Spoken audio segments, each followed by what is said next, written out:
brand new locomotive comes into view. It was springtime on the island of New Florida, and the trains were working hard in the sunshine, and the birds were singing, and everyone on the rails was getting their work done of where they needed to go and what stuff they had to do. Freight trains like Norfolk Southern, Canadian Pacific, or Union Pacific are trains that work in North America, and the existing Florida is on both the Atlantic coast and the Gulf Coast. And just because freight trains are very long doesn't mean they won't have to stop up at all. And that's why trains are really useful indeed.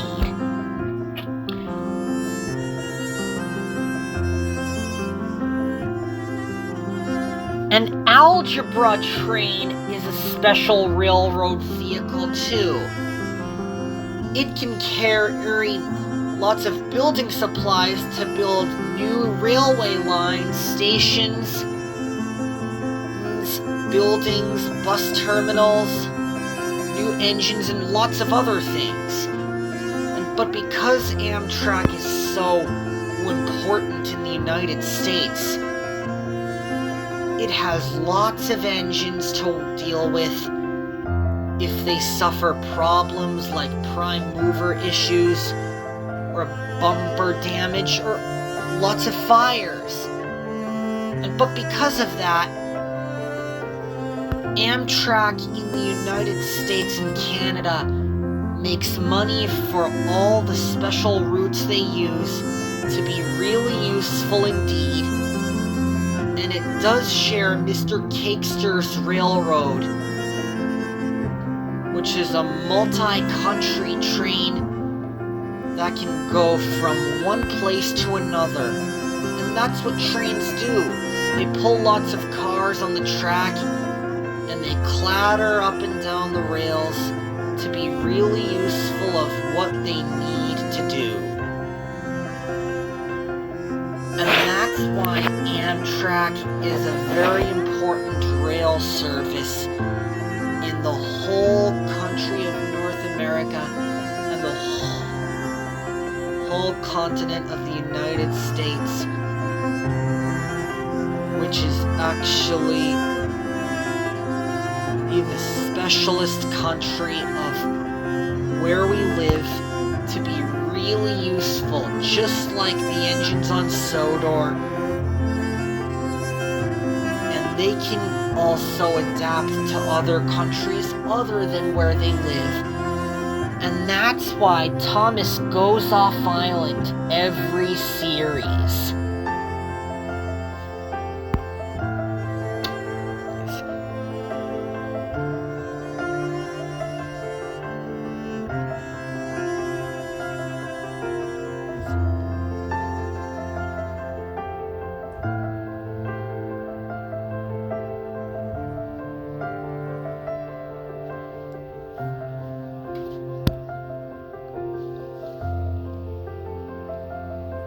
A woman train is a special authorized railroad vehicle that is used for making new genders of the community or country or territory. And that's what makes new genders really useful with gender products, biscuits, or other things. And that's why they're really useful indeed. One day, Becky was taking a freight train down to Vickerstown, Sodor. It had lots of cars.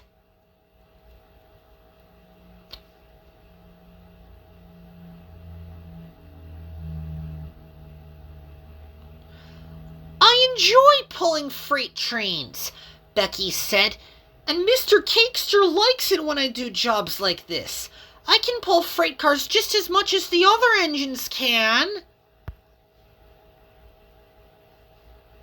And she steamed down down the line. There were lots of cars behind her. Then there was trouble. A runaway 18-wheeler truck was out of control, and the driver was misbehaving.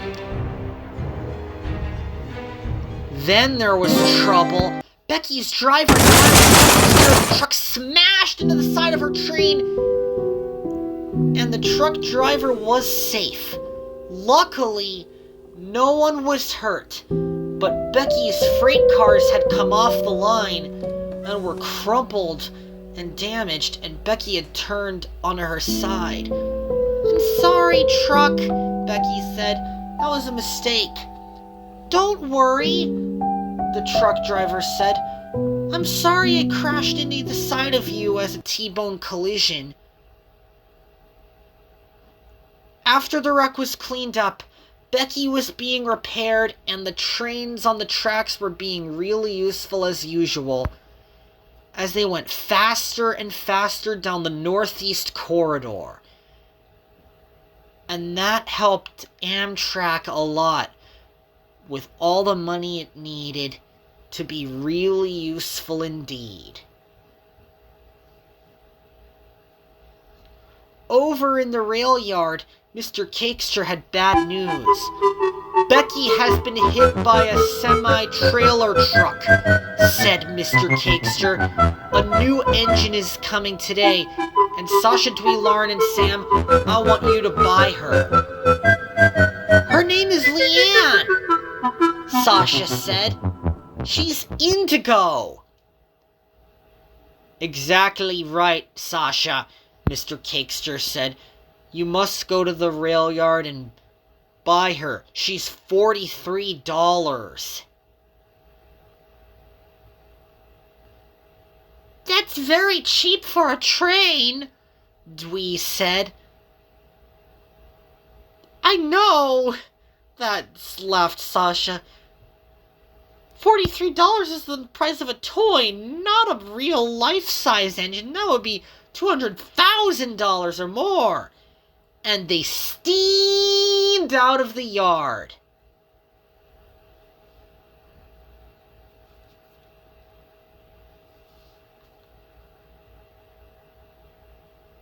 "Are you Leanne?" asked Sasha. "It's very nice to meet you." "Nice to meet you too," Leanne said. "Are you Sasha, Dwee, Lauren, and Sam?" She asked. "We are," they said, and Leanne steamed out of the shunting yard to collect her special train.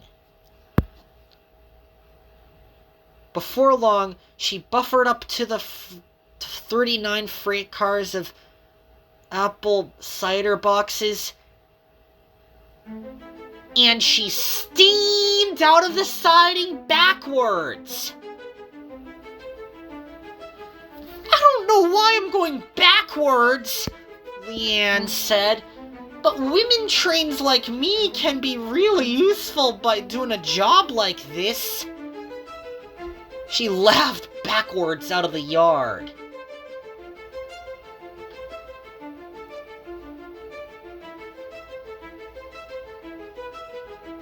And then she came to the island of Sodor. It was epic. "Stay focused, Leanne," her driver said. Then there was trouble. The coupling on the first car broke, and Leanne came to a stop. "Hurrah, hurrah! Catch us if you can!"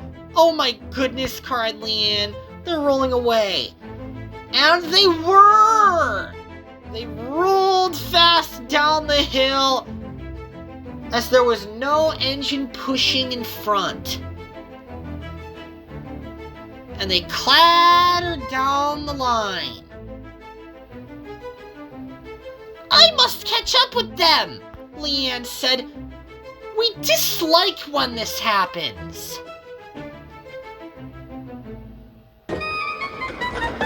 And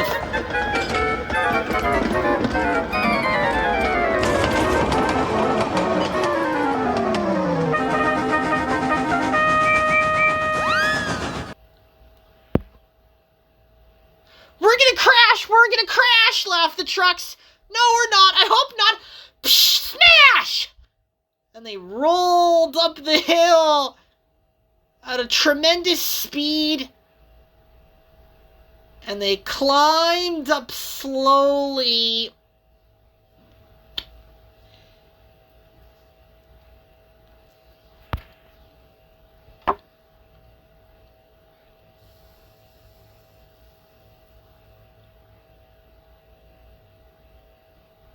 And then the freight cars began to roll up a steep grade.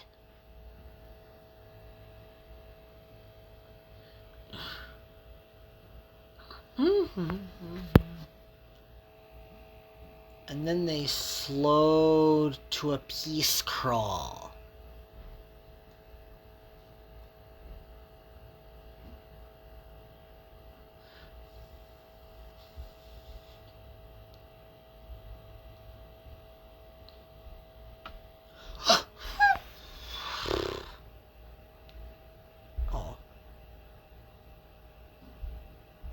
And finally, they slowed down to a halt right at the top of the hill.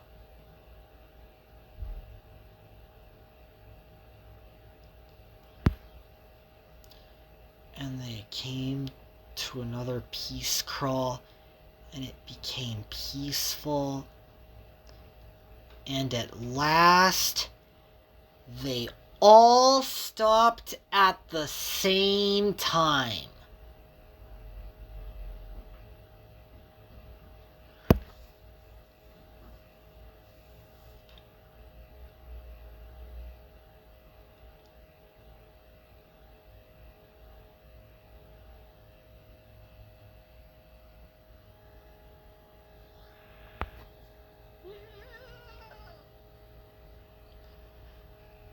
Just then, Juliet saved the train, and her driver put wooden blocks against the train car wheels so they wouldn't roll backward. They were all secure. "Time to chalk those up," said Juliet.